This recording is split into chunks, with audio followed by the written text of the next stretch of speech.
Bom dia para todos. Espero que todos estejam bem. Hoje é domingo de manhã. Mesmo aqueles que não estão bem, vão ficar. Amém? Vamos falar sobre o quê? Domingo de manhã. De Páscoa, né? Tem como falar sobre outra coisa? É uma data específica. A gente poderia falar outros dias também. Poderíamos falar durante todo o ano.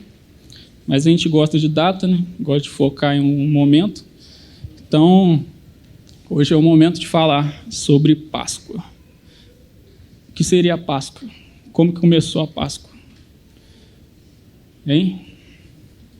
Começou no Egito, né? O povo hebreu era escravo no Egito. Eles estavam presos, cativos, e surgiu um libertador, Moisés. E ali Deus começou a usar Moisés para libertar o povo do Egito. Aconteceu vários contextos ali, não é o que a gente vai abordar hoje, mas o povo saiu do Egito, atravessou o Mar Vermelho e foi em caminho da Terra Prometida. Então, numa posição aqui de escravos, eles se tornaram livres. Passaram, Páscoa, passaram pelo alto, se tornaram livres. Então esse é o início ali, o porquê que eles comemoravam a Páscoa, para lembrar desse momento. Quero dar uma introdução em relação a isso, para a gente pegar o significado. Eles saíram de uma posição de escravos para uma posição de livre. Então esse é o que a gente vai usar. Não vou entrar no assunto do Velho Testamento, mas a essência é essa. Amém? Vamos orar no início. Senhor Jesus, obrigado, Senhor, por este dia. Obrigado, Senhor, por essa oportunidade. Obrigado, Senhor, por este momento, Senhor, proporcionou com todos os nossos irmãos aqui. Eu te agradeço, Senhor, porque o que o Senhor fez por nós, Senhor, e que possamos estar esperançosos, Senhor, e agradecidos por tudo, Senhor. Tudo se fez novo a partir de hoje. Amém. Vamos lá, agora a gente vai começar. Queria começar fazendo perguntas aqui e fazer a gente pensar em algum assunto. E o que eu queria gerar esse pensamento? Alguém já imaginou assim na sua vida, que passou, que está lá atrás, um momento na sua vida que você poderia mudar, voltar, e falar assim, eu quero alterar essa parte aqui. Essa parte aqui eu não gostei, aconteceu alguma coisa muito grave que eu queria voltar no tempo e poder mudar. Alguém já passou por esse momento? Creio que todo mundo tem um momento assim, que se possível voltaria ao passado para tentar mudar essa situação. Eu até lembrei para quem é nerd aí, gosta de filme, dos Vingadores, quando acontece o momento que mata metade da população, o que eles fazem? Eles tentam voltar na história, vão voltar no tempo para tentar reverter isso. E daquela morte que gerou ali, eles estão tentando reverter aquele momento para voltar tudo ao que era antes. Então é nesse contexto que a gente vai entrar.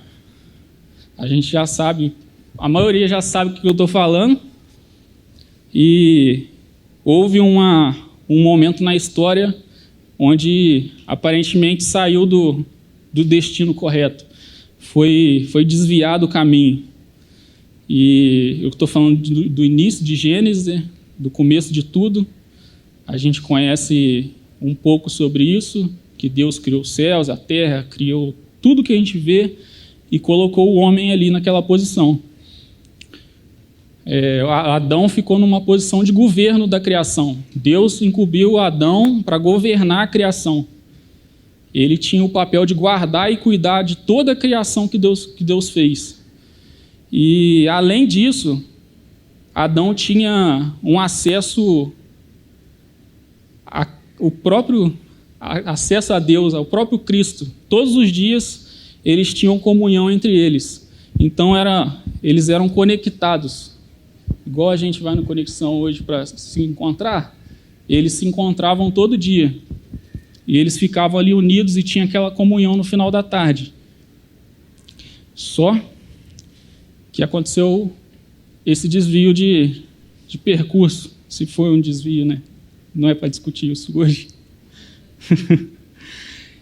Todo mundo sabe que aconteceu a queda, Adão e Eva comeu da árvore que não poderia, e ali eles foram desconectados. Cristo veio, normalmente como fazia, no final da tarde, e foi falar com Adão e Eva. Só que eles se esconderam. Cristo veio para procurar eles, e eles fugiram. E Deus procura eles, pergunta para eles, e eles falam que não se apareceram porque eles estavam com vergonha, e estavam nus. E aí acontece uma conversa entre eles, e nós sabemos que Adão e Eva, tirado do jardim do Éden, a conexão que eles tinham entre Deus, todo dia ele é arrancada, e através do pecado é gerado a corrupção da criação. Então, 3 coisas que a gente vê aqui. Governo, é tirado o governo do homem, o homem é tirado da criação. Segundo ponto, a separação, foi separado o homem de Deus. Não havia mais essa comunhão. E o terceiro ponto, a corrupção. O pecado gerou a morte. O pecado gerou a morte no corpo. Não só a morte, mas tudo que a gente vê de corrupto e ruim aqui foi gerado através do pecado. Certo? Então, 3 pontos. Só que, nessa mesma conversa que Deus estava tendo com Adão e Eva, ele falou que da descendência da mulher, através da mulher que geraria a vida, viria um que ia pisar na cabeça da serpente. Então, através dessa promessa, Deus ia consertar tudo que houve ali atrás. Então, essa promessa, muitas teólogos chamam que é ali que começou o Evangelho de Gênesis, que nesse momento, em Gênesis 3,15, Deus inicia o Evangelho, que viria um, que a gente sabe que é Cristo, descendente da mulher, que ele iria trazer de volta todas essas coisas que foram perdidas no Éden. Então é aí que a gente vai entrar na vida de Cristo. Cristo foi incumbido de uma missão de restaurar todas as coisas. Assim como lá no filme lá, ele teria que vir na terra como homem e retornar a criação ao plano perfeito. E agora a gente vai falar sobre a vida de Cristo aqui na Terra. Se ele veio com uma missão, ele tinha alguma coisa em mente, o que ele tinha que fazer. E durante a vida dele na Terra, ele agiu todas as vezes da forma. Às vezes a gente pensa que essa missão que Cristo foi fazer só foi a cruz. Claro que foi a consumação, mas todos os atos de Jesus nessa terra, ele estava pensando nisso. Toda a forma que ele ensinava os discípulos, todo lugar que ele ia, ele estava com isso na mente, do que ele tinha que fazer. Ele chama eu vim para fazer a vontade do Pai. Essa era a missão dele. Ele estava com uma missão de trazer todas as coisas de volta. E como a gente falou de governo, como você começa um governo? Como você começa? Com leis, né? O seu governo tem que ter lei. Então ele começa a construir as colunas desse reino, com leis. Só que elas são um pouco diferentes, né? Ele não estou dizendo que ele muda o Velho Testamento, não. Mas que para trazer as pessoas para dentro desse reino, ele fala alguns tipos de comportamento que essas pessoas deveriam ter. E ele inicia isso em Mateus 5. Eu gosto muito dessa passagem das bem-aventuranças, e ele fala que os pobres de espírito, bem-aventurados os pobres de espírito, bem-aventurados que choram, bem-aventurados os humildes, os que têm fome e sede de justiça, os misericordiosos, os puros de coração, os pacificadores. Ele coloca algumas características das pessoas que ele busca para entrar nesse reino dele. Quem você quer procurar, procure essas características dessas pessoas. Mas se você for parar para pensar, se você quer pessoas influentes na sua vida, hoje em dia, na nossa cultura, você vai buscar esse tipo de pessoa? Aquele que chora? Pacificador, misericordioso? Para você criar um governo, um rei, vai trazer esse tipo de pessoa para dentro do reino dele? Então Jesus ali naquele ambiente, ele toma um passo avesso à cultura da época. O que ele faz? Ele pega a pirâmide social daquela época e inverte ela ao contrário. Quem vai entrar no meu reino são esses aqui. Ó. Você consegue observar isso pelas recompensas que esse tipo de pessoa iria receber. O presente, que os pobres de espírito reinarão, deles é o reino do céu, pois os que choram seriam consolados, eles receberão a terra por herança, obterão misericórdia, verão a Deus. Então, essa característica de pessoa que Cristo estava buscando para iniciar o seu novo governo. E ele coloca uns pontos muito importantes que a gente vê que não faz sentido muito para quem é rei, que é ter esse tipo de pessoa por perto. Não é uma forma muito lógica da nossa cabeça fazer isso. Aí ele fala, quem quer ser o maior tem que ser o menor. Quem quer ser o primeiro tem que ser o último. Não faz muito sentido para a gente isso. Eu quero poder, eu quero dinheiro, eu quero reino. É isso que eu quero. Eu quero estabelecer o meu reino aqui e eu preciso dessas coisas, mas Cristo não. E ele veio dessa forma, trazendo esse tipo de pensamento. Porque o reino dele é diferente desse mundo. Não é o mesmo. Então a gente está começando falando sobre comportamento. Você vê ele conversando com isso sobre todo o seu ministério, mas eu tirei esse ponto para a gente refletir. Outra questão que Cristo traz. Ele tinha uma impulsividade em tentar se achegar a outros povos que não eram dele. Cristo ia para outras cidades de quem não era judeu. Aparentemente, parece que o Messias seria só para aquele povo pequeno, mas Cristo não veio só para os judeus. Veio para eles também, mas não só para eles. E ele começa a se achegar a outros povos e começa a conversar com eles e a explicar para eles o reino de Deus para outros povos que seriam inimigos, estrangeiros, que não tinham contato com eles. A maioria eram odiados pelos judeus.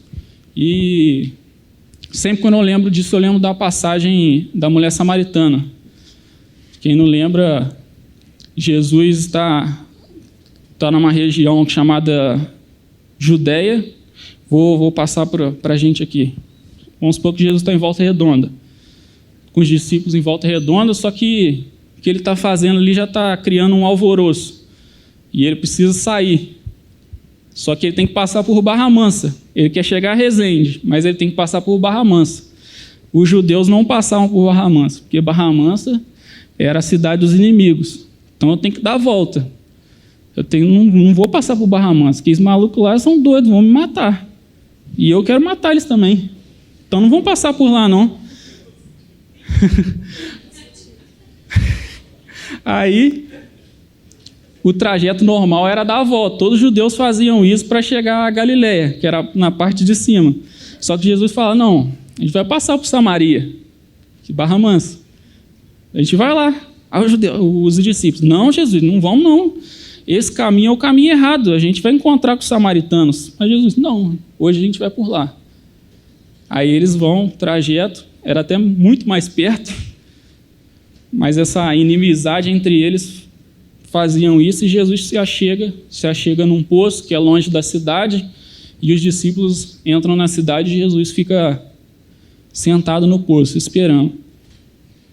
Tem alguns detalhes que é muito, muito interessante nessa passagem, que Jesus está no poço num horário de pico, assim, de sol.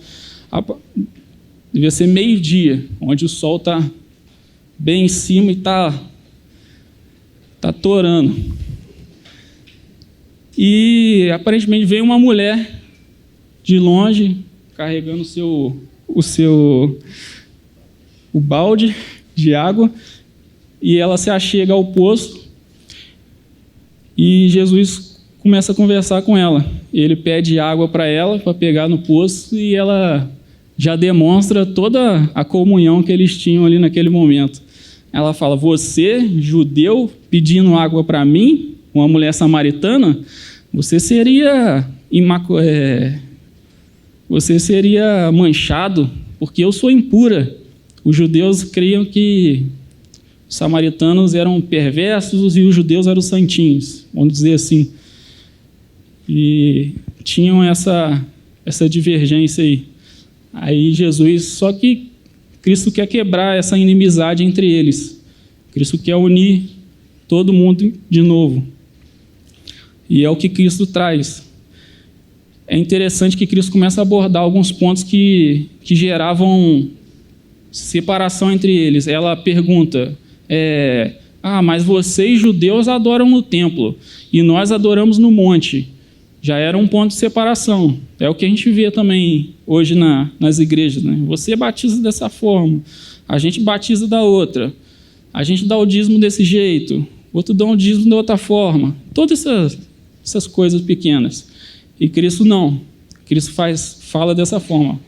Não vai ser mais no monte e não vai ser mais no templo. Eu procuro aqueles que me adoram em espírito e em verdade. Então, os pontos de separação entre eles, Jesus começa a quebrar. E é interessante o porquê que essa mulher estava indo buscar água ao meio-dia, sozinha, no sol, rachando.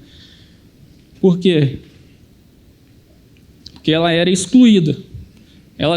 Os samaritanos já eram excluídos dos judeus. E ela, dentro de Samaria, já era uma mulher excluída. Por quê? Ela já tinha tido 5 maridos. Então, ela era considerada uma adúltera, uma prostituta.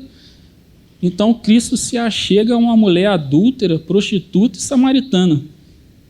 Então, ele já chega para anunciar o seu reino aos samaritanos, você chegando a uma adúltera e prostituta. Não faz tanto sentido assim, né?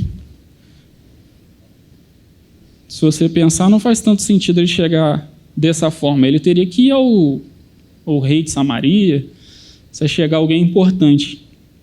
Mas a gente já começa a observar qual tipo de pessoa Cristo busca. Aqueles que estão cansados, aqueles que entendem que estão separados. E Cristo busca esse tipo de pessoa. E na conversa entre Jesus e a mulher samaritana é chegado a um ponto que Cristo se apresenta como Messias para ela e chama ela de volta para a aliança que ele fez. Chama de volta, chama uma prostituta, uma adúltera a um casamento. Esse é o que Cristo quer nos conectar de novo. É isso que ele veio fazer. E ele chama esse tipo de pessoa a ter um relacionamento de novo com ele. Para quem não percebeu ainda, essa mulher adúltera, essa mulher prostituta, somos nós. Nós éramos inimigos de Cristo. E ele veio para nos aproximar de novo a ele. Esse é o segundo ponto em relação à separação. Agora, Cristo veio numa missão: governo, separação, pecado, corrupção do corpo, que gera a morte. Então ele veio trazer vida, né? E no seu ministério a gente sabe que ele curou muito, muito. Mas tem um pequeno ponto, às vezes, que ele fala com as pessoas que eles vão ser curadas, que faz total sentido. Não sei se todo mundo já observou. A cura do paralítico. Jesus está numa casa cheia, como se fosse aqui, tudo cheio. Só tem aquela entrada ali. Só que eles não conseguem levar o paralítico até Jesus, porque está tudo cheio. Não tem como passar. Aí os caras fazem um trampo do caraca, sobe no telhado, quebra e desce o paralítico de maca, de rapel ali, e coloca ele em frente a Jesus. Aí todo mundo esperando, olhando, Jesus olha para o paralítico e fala: seus pecados estão perdoados. Quebra o clima ali. Porque, ele está querendo levantar e andar, pô. Você fala: seus pecados estão perdoados? Só que Cristo está pensando em outra coisa. Ele está pensando na missão que ele veio. Mas como ele é misericordioso, como o amor dele transborda, ele cura o paralítico e fala, o paralítico levanta e anda. Mas por que ele primeiro fala isso? Seus pecados estão perdoados. Alguém já pensou nisso? Porque ele quer nos curar para sempre. Não é um momento, não é nessa vida, é para sempre, é para a eternidade. Os pecados perdoados é para a eternidade.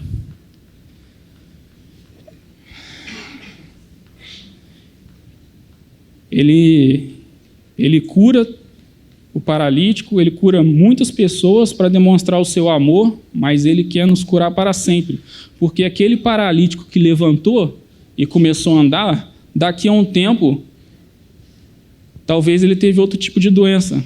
Talvez o braço dele, a perna dele estava ruim, mas o braço dele começou a ficar ruim, porque o nosso corpo foi corrompido pelo pecado. E a gente só tem um tempinho aqui na terra. Por isso, mas Cristo quer nos curar para sempre. É isso que ele veio trazer. Isso nos dá um pouco de esperança em relação à nossa vida aqui. Eu queria ler alguns versículos agora. A gente falou primeiro sobre governo. E Cristo mostrou uma postura que devemos ter para adentrar no governo dele. E ele é o maior exemplo disso. Ele foi o maior exemplo. Filipenses 2:8. Paulo fala: sendo encontrado em figura humana, se humilhou e foi obediente até a morte de cruz. Por isso, Deus o exaltou à mais alta posição e lhe deu o nome que está acima de todo nome. Aquele que quer ser o primeiro, seja o último. Cristo, ele fez isso. Ele, lá naquela posição dele, ele foi o que mais se humilhou, a morte de cruz. E por isso Deus o exaltou e lhe deu o nome que está acima de todo nome, para que o nome de Jesus se dobre todo o joelho, nos céus, na terra e debaixo da terra, e toda língua confesse que Jesus Cristo é o Senhor, para a glória de Deus Pai. Então o governo dessa terra está nas mãos de Cristo novamente através da cruz. Primeira missão cumprida. Na cruz, ele se coloca acima de todos, se humilhando. Uma postura totalmente diferente do que a gente pensa. Ele se humilhou para virar rei. Separação. Antes, vocês estavam separados de Deus e eram inimigos dele por causa da disposição do seu interior e do mau procedimento de vocês. Contudo, agora ele o reconciliou pelo corpo físico de Cristo, por meio da morte, para apresentá-los diante dele santos, sem culpa e livres de toda acusação.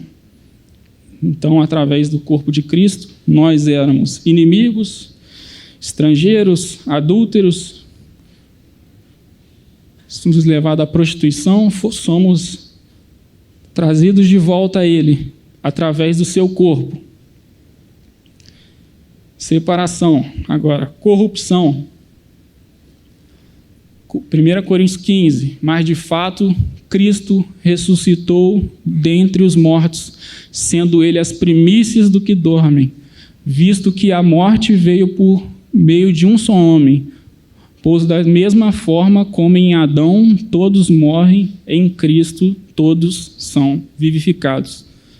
Paulo leva-nos de novo a Gênesis, e ele fala que através de Adão a morte entrou no nosso corpo, a corrupção, o pecado veio e nos levou a esse estado de morte. Mas pelo segundo Adão, que é Cristo, veio a vida através da sua ressurreição.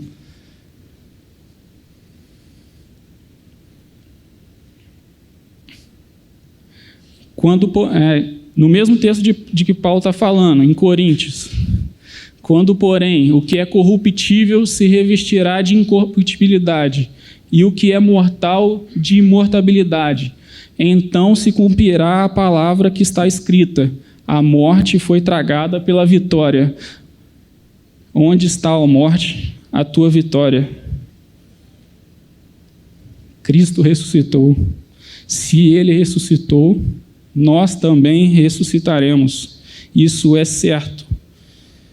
Isso não é uma dúvida. Ele nos curou por completo. Não só o paralítico, não só o cego. Todos os nossos pecados foram perdoados. Fomos trazidos de volta para perto dele. E ele nos insere no reino dele. A missão dele está completa na cruz. Tudo aquilo que foi perdido no Éden, Cristo trouxe de volta. E é essa esperança que nós temos que nos apoiar. A nossa base, o que não nos deixa estremecer, o que não nos deixa sair do controle, é que em Cristo todas as coisas foram reconciliadas por meio da morte e da ressurreição dele. E é isso que os nossos irmãos do passado se baseavam. A partir do momento que Cristo morre e ressuscita, a vida dos apóstolos e as vidas dos nossos irmãos naquela época foram transformadas da água para o vinho. Eles eram uma coisa antes, mesmo que eles já estariam andando com Cristo, aprendendo com Ele, após esse momento eles são outra pessoa. E eles testemunhavam sobre isso. O que eles traziam para nós, que nós estamos escutando hoje, é o que Paulo fala em 1 Coríntios 15 também. É que ele fala que Cristo morreu dentre os mortos, foi sepultado e ressuscitou ao terceiro dia. Ele apareceu a Pedro e apareceu aos 12. Apareceu às mulheres, apareceu a mim, apareceu a mais 500 pessoas. E é disso que nós testificamos. Nós andamos com ele, nós tocamos nele, ele mostrou as suas feridas. Nós dormimos no colo dele, como João fala. Então, essas boas novas que trazemos é que nós vimos ele, somos testemunhas oculares de tudo o que aconteceu. E por isso nossa vida foi transformada. Nós vimos e não podemos negar mais. Independente de qualquer coisa, não tem como negar o que eu vi. Não tem como.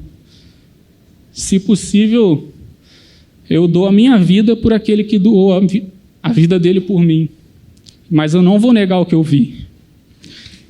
Nós não vimos, não somos testemunhas oculares, mas nós cremos no que ele fez na cruz. Porque nossa vida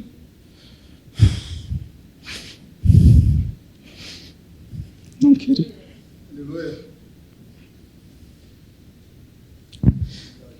Eu não queria chorar, não, mas através da vida dele em nós vemos que isso foi real. Não precisamos de ter visto ele morrendo na cruz. Porque o que foi feito há 2000 anos atrás está vivo até hoje.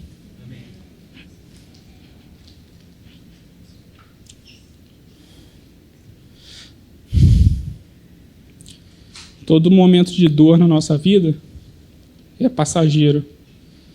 Todo momento de pesado que a gente carrega é passageiro. Não é porque a gente está em Cristo, porque a gente está livre desses momentos. Qualquer um pode passar por uma situação difícil, qualquer um.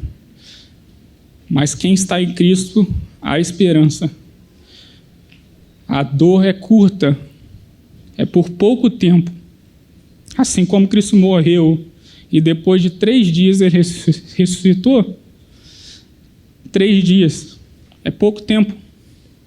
Não vai durar muito. Não vai durar. É essa a nossa esperança. Que por pouco tempo passa a nossa dor. Que somos certos que Cristo virá e nos ressuscitará. Então a morte não tem poder na nossa vida. Essa é a base que a gente está. para passar por qualquer circunstância, qualquer uma, qualquer coisa que vem. Se Cristo ressuscitou domingo de manhã, toda a nossa vida muda. Toda a nossa vida muda.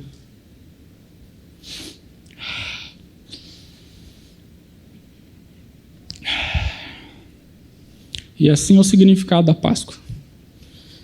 Que ele veio na sua missão, andou na terra conosco, nos ensinou, morreu, ressuscitou o terceiro dia e falou que em breve ele virá. E que qualquer dor que a gente possa sentir sobre esse período, ele vai estar conosco. E ele vai lembrar de tudo que ele fez, para nos dar conforto, esperança. Esse é o significado da Páscoa. Que antes, pecadores, escravos do pecado, agora livres pela graça, perdidos, agora achados em Cristo. Da morte para a vida, com um corpo corruptível, agora um corpo santo, puro, sem incorruptibilidade, livre do pecado. Presos nesse mundo, agora filhos no reino de Deus. Essa é a mensagem que eu queria passar hoje. E agora eu deixo uma pergunta para nós. Como vamos responder a esse grande amor? Como vamos agir nesse grande amor derramado na cruz? Como vamos nos comportar? Essa é a pergunta.